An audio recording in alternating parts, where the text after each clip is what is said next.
নমস্কার বন্ধুরা, cooking talking চ্যানেলে অনেক দিন পর আবার আপনাদের সামনে এসেছি।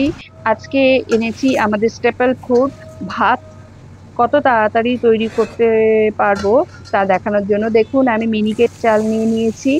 নিয়ে এটা 500 গ্রাম মিনিকেট চাল আছে। এতে প্রথমে জল দিয়ে দিলাম, দিয়ে ঠিক 20 মিনিটের মতো ভিজিয়ে রাখবো। এরকম ভাবে ভালো করে জলে ডুবিয়ে 20 মিনিট ভিজিয়ে রাখছি। রেখে এবার দেখুন, ইন্ডাকশানে এটা তৈরি করব। একটা পাত্রের মধ্যে আমি ডেচকিতে জল নিয়ে নিয়েছি। একটু বেশি করেই জল নিতে হবে। জলটা গরম হয়ে গেলে তারপরে আমি চালটা ওইদিকে ধুতে যাব। জলটা গরম হতে থাকুক, এর মধ্যে আমি চালটা ধুতে যাব। দেখুন, চালটাও অনেকটা ভিজে গেছে। এই দেখুন, চাল অনেকটাই ভিজে গেছে, অনেকটা সাদা হয়ে গেছে। এতে 2-3 বার জল দিয়ে ভালো করে চালটাকে ধুতে হবে।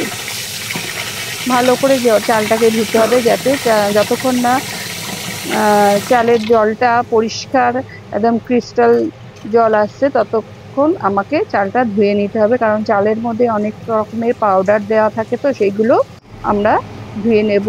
এবার দেখুন, জল এদিকে টকবক করে ফুটছে। এইভাবে ফুটন্ত জলে যদি আমরা চাল দিই তাহলে ভাত খুব তাড়াতাড়ি হবে।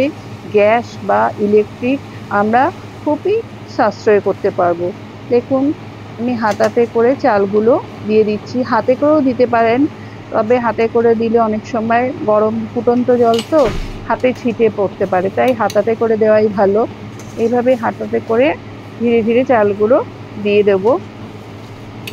চালগুলো দেওয়ার পর এটা আমি ঢাকা চাপা দিয়ে দিলাম।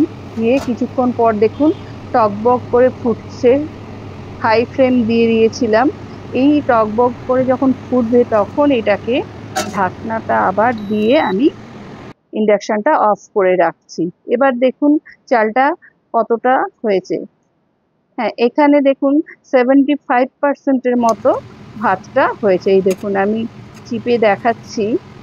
75%-এর মতো ভাত হয়েছে। তো আমি এটা ঢাকা চাপা দিয়ে সরিয়ে নেব। সেই সময় আমি এই ইন্ডাকশনের মধ্যে একটু চা তৈরি করে নিচ্ছি। সেই ফাঁকে দেখুন, এদিকে চা তৈরি করার পর এখানে আমি 5 থেকে 10 মিনিটের মতো ঢাকা চাপা দিয়ে রাখবো।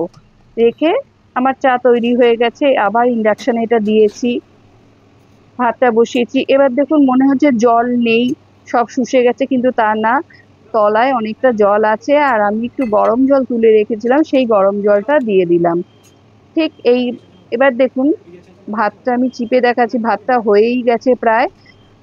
আমি যে ঢাকা চাপা দিয়ে রেখেছিলাম 10 মিনিটের মতো, সেখানেই ভাতটা হয়ে গেছে। জাস্ট আর একবার ফুটলেই আমি বুঝে যাব যে ভাতটা হয়ে গেছে, ফুটে গেছে। দেখুন, এবার ঢাকা চাপা দিয়ে দিলাম। দিয়ে এবার জলটা ছেঁকে নিচ্ছি। দেখুন মাঠটা কতটাই পাতলা হয়েছে, তার মানে কি ভাতটা বেশি সেদ্ধ হয়নি। এবার ডেচকিটা একটু ফাঁকা করে রাখতে হবে, যাতে হাওয়াটা ঢুকতে পারে, ভাতগুলো গলে না যায়, আর ঝরঝরে যাতে হয় একটু খালি রাখতে হবে। এবার দেখুন, একটা থালার মধ্যে আমি দেখিয়ে দিচ্ছি ভাতটা কতটা ঝরঝরে হয়েছে। বন্ধুরা, এইভাবে আপনারা ঝরঝরে খুব কম সময়ে, খুব কম ইলেকট্রিক বা গ্যাস পুড়িয়ে ভাত সহজেই রান্না করতে পারবেন। আপনারা এইভাবে করুন। কেমন লাগলো ভিডিওটা জানাবেন। আমার চ্যানেলটিকে সাবস্ক্রাইব আর বেল আইকন প্রেস করতে ভুলবেন না। নমস্কার।